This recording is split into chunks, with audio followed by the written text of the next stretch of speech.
Assalamualaikum dan salam sejahtera. GMGA 1013 Asas Pentadbiran Awam. Pertama sekali yang dihormati pensyarah kita Dr. Nuraihana Asma binti Muhammad Nur. Kami daripada salah satu kumpulan student semester Oktober sesi 2023-2024. Untuk saya perkenalkan dulu kumpulan saya. Yang pertama Muhammad Amirul bin Suzali, seterusnya Tuan Muhammad Hafizi bin Rosli, seterusnya Tuan Sarahan Akmal bin Muhammad dan Cik Preska DB Anak Thomas, yang mana tajuk presentation yang akan kami bawakan pada kali ini konsep Smart Partnership. Apa yang ingin saya nyatakan di sini bahawa perkongsian pintar Smart Partnership ni adalah satu gabungan strategik yang membawa faedah sinergi kepada semua pihak-pihak yang terlibat.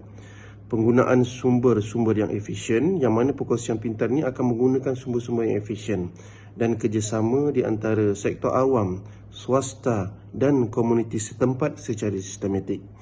Yang mana melalui perkongsian ini, dia bertujuan untuk meningkatkan kualiti hidup komuniti setempat, orang awam dan pihak-pihak yang terlibat. Perkongsian pintar Smart Partnership ini secara tidak langsung akan melibatkan banyak aspek, di antaranya aspek kewangan, pengalaman orang yang terlibat, motivasi yang diberikan dan masa sepanjang pelaksanaan perkongsian ini.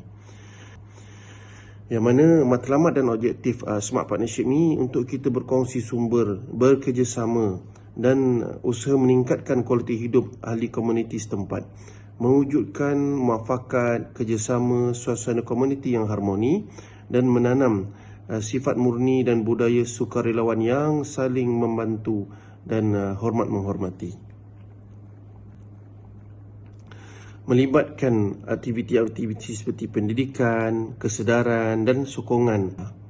Implikasi daripada Smart Partnership ni, dia akan melibatkan implikasi sosial, ekonomi dan alam sekitar yang akan menambah baik pembangunan dan aktiviti komuniti sekitar. Untuk seterusnya saya akan lanjutkan dengan presentation daripada sahabat-sahabat grup saya yang lain. Terima kasih.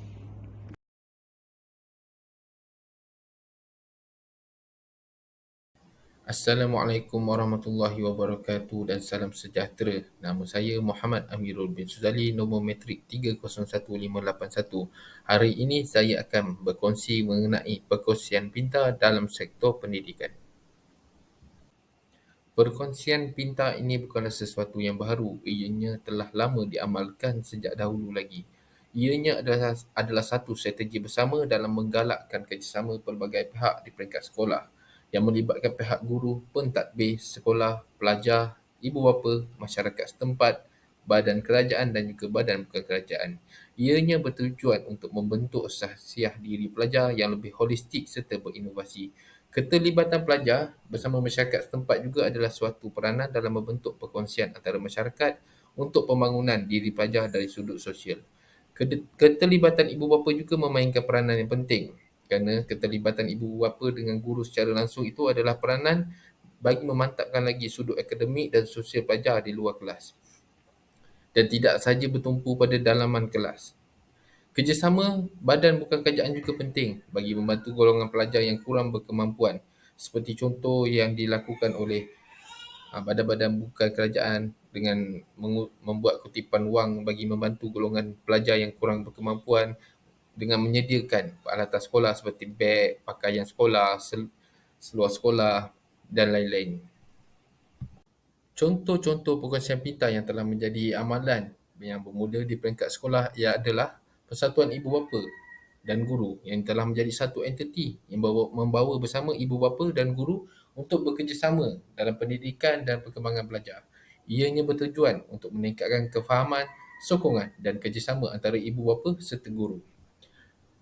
Gotong royong pula melibatkan kerjasama pelajar, guru dan pihak pengurusan untuk menjalankan aktiviti bersama seperti membersihkan kelas, merawat taman sekolah atau melibatkan diri dalam projek-projek pembangunan sekolah. Ini juga mampu memupuk semangat tanggungjawab dan kebersamaan. Khidmat masyarakat pula melibatkan pelajar terlibat dalam aktiviti-aktiviti yang memberi manfaat kepada masyarakat luar. Contohnya, pelajar boleh terlibat dalam program sukarelawan, mengadakan kempen kesedaran atau membantu komuniti setempat. Ini juga mampu untuk membentuk kesedaran sosial dan nilai-nilai kebajikan. Seminar motivasi pula adalah satu kaedah perkongsian pintar yang telah digunakan bagi mencapai potensi maksimum para pelajar. Seminar ini juga mampu memberikan kesan jangka masa panjang dengan membantu membentuk mentaliti yang positif. Kempen menanam pokok pula adalah satu kaedah untuk memberi kesedaran dan juga tanggungjawab terhadap alam sekitar yang bermula di peringkat sekolah.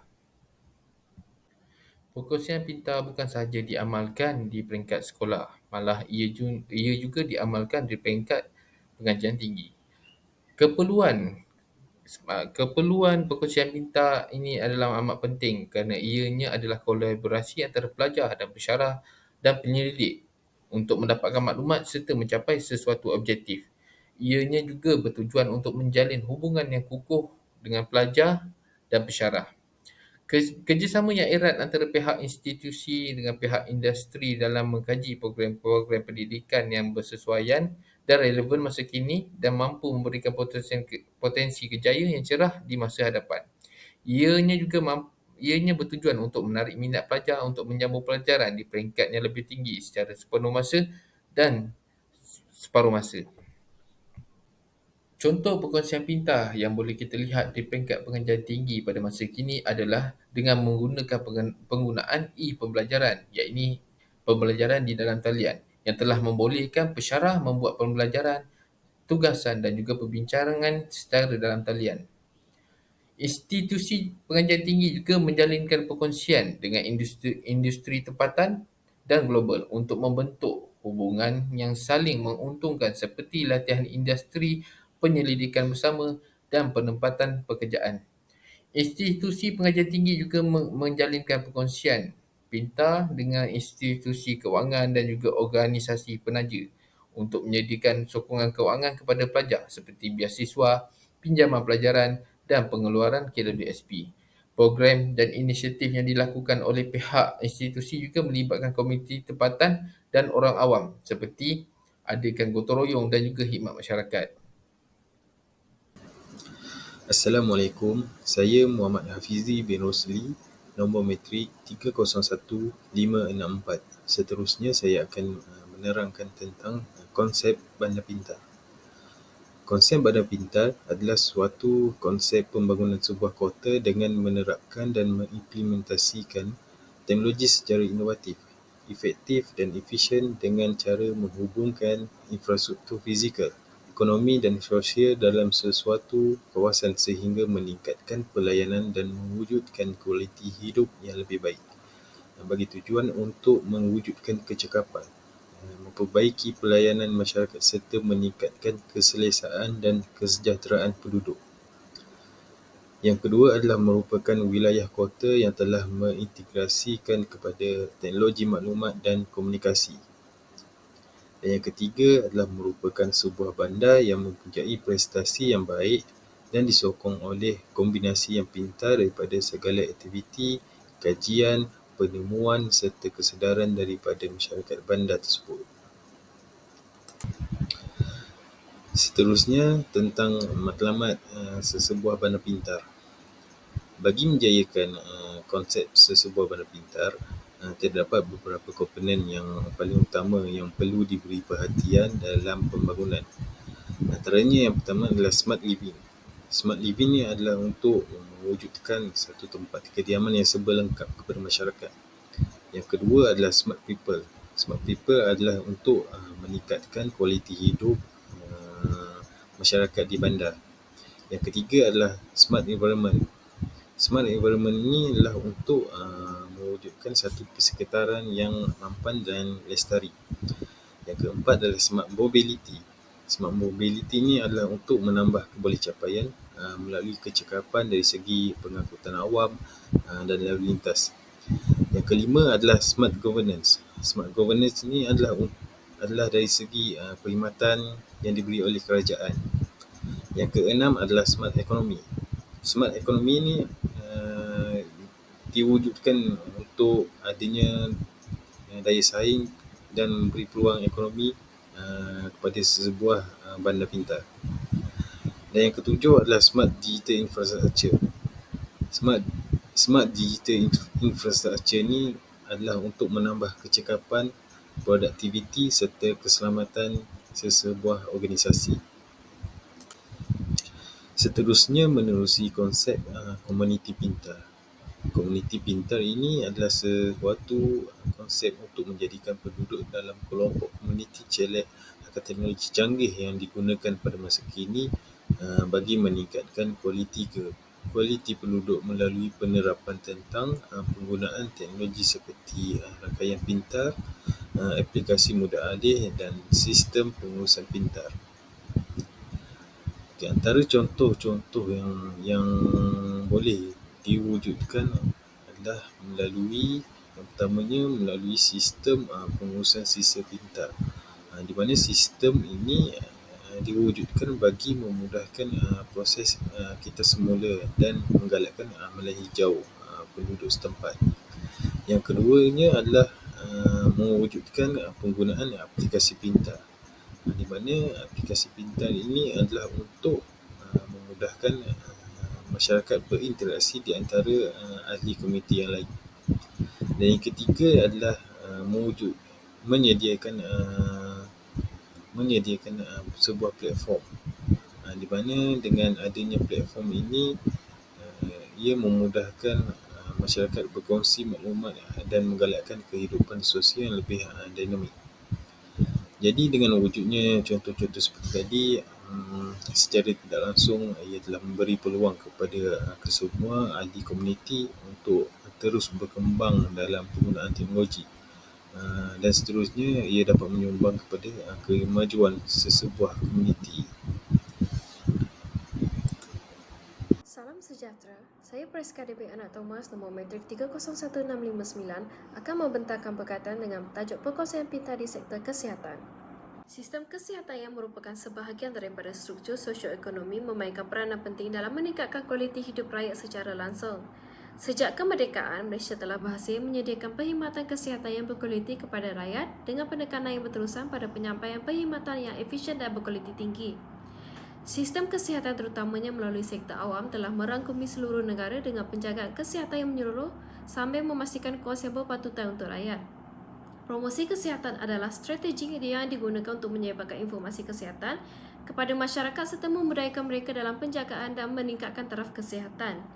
Sistem kesihatan di Malaysia juga telah diiktiraf sebagai setara dengan negara-negara maju. Cabaran dan halangan yang dihadapi dalam konsep perkongsian pintar ini adalah kurangnya perhatian atau kurangnya kemahiran dalam menggunakan kaedah penyampaian. Selain itu, kurangnya kerjasama antara sektor awam, swasta dan badan bukan kerajaan yang telah mengakibatkan penyampaian kesihatan yang tidak seimbang dan penggunaan sumber yang tidak efisien. Penerimaan masyarakat terhadap konsep perkongsian pintar turut menjadikan ia sebagai cabaran. Di samping itu, kemahiran dalam penggunaan teknologi digital.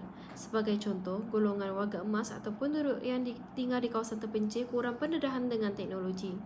Seterusnya, keperluan infrastruktur seperti rangkaian internet yang stabil dan meluas serta pengawasan keselamatan. Walaupun manfaat daripada teknologi semakin canggih dan jelas, kekhawatiran akan keselamatan data serta isu-isu etika tetap kekal penting. Bismillahirrahmanirrahim. Assalamualaikum warahmatullahi wabarakatuh. Saya Sarhan Akmal bin Muhammad, nombor matrik 301671.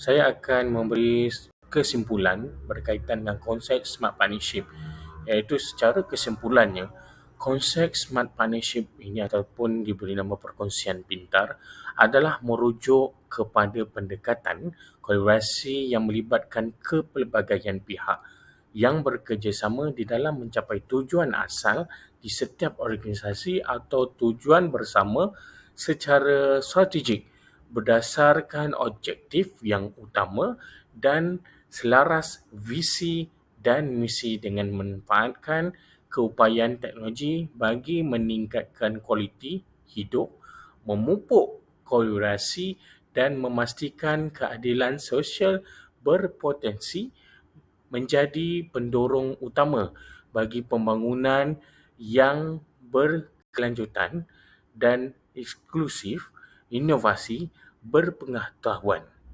Ianya sebenarnya boleh diterapkan dalam pelbagai konteks seperti sektor perniagaan, sektor pendidikan, kesihatan, sektor kerajaan atau bukan kerajaan yang mana bersama-sama dengan orang awam di dalam memahami dan menghayati potensi teknologi informasi bagi tujuan memperbaiki atau menambah baik pulih usaha kerja dan cara hidup masyarakat di dalam memberikan di dalam membentuk masyarakat yang dinamik, progresif dan mesra teknologi dan ianya mampu memberi impak yang positif pada masa hadapan individu itu sendiri serta kemajuan kepada negara yang menyeluruh.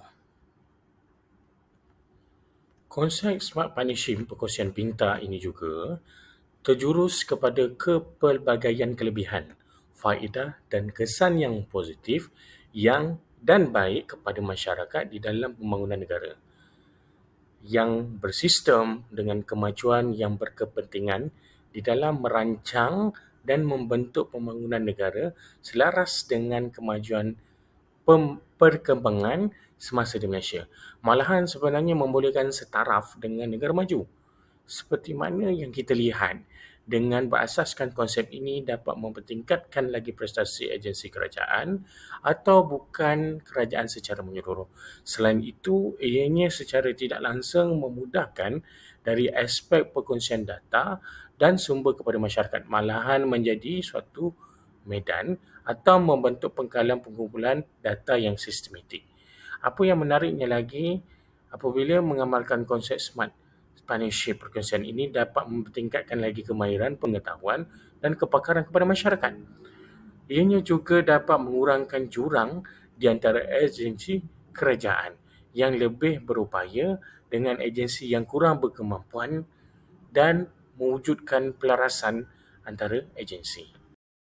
Seterusnya adalah yang mana dapat membangunkan aplikasi teknologi maklumat dan membantu usaha membangunkan dan memulihkan ekonomi negara secara keseluruhannya. Dan ianya juga bagi meningkatkan kecekapan perancangan dasar dan pengagihan sumber yang terhad untuk pelaksanaan program dan projek sosioekonomi yang lebih produktif dan memberi impak maksimum kepada masyarakat. Jadi dalam kita mengikuti peredaran zaman atau konteks era teknologi yang semakin pesat membangun ini, saya merasakan konsep perkongsian pintar telah menjadi teras utama dalam memacu perkembangan masyarakat yang maju, yang mana salah satu aspek penting dalam konsep ini adalah pembentukan komuniti pintar. Ianya sebenarnya bagi tujuan meningkatkan lagi kualiti penduduk, kecekapan dan produktiviti pengurusan sesebuah komuniti sama ada masyarakat di luar bandar ataupun dalam bandar itu sendiri. Jadi, saya rasa tidak heranlah sebenarnya sama sekali yang mana konsep ini telah bermula di peringkat bawahan, iaitu di peringkat sekolah ke peringkat institusi tinggi bagi membuka ruang dan peluang bagi tujuan pemahaman yang lebih mendalam dalam bidang yang dicelunya. Jadi senang kata mengikut keperluan dan kehendak di dalam sesebuah industri dan juga membantu dalam memahami keperluan pasaran kerja selari dengan peredaran masa. Jadi seperti mana yang kita sedia maklum sebenarnya, kita telah diperkenalkan ke pelbagai sistem berteknologi yang berasaskan konsep smart partnership, perkongsian pintar dan malahan juga kita telah pun sebenarnya menggunakan konsep ini di dalam kehidupan seharian kita sama ada dalam konteks seperti sektor perniagaan, sektor pendidikan, sektor kesihatan, lain-lain sektor bidang pengurusan ekonomi dan sosial secara langsung atau tidak langsung atau lain-lain sektor. Dan sebenarnya ianya tidaklah sebenar berfokuskan kepada individu semata-mata. Namun bagi perkembangan masyarakat dan juga kemajuan negara khususnya.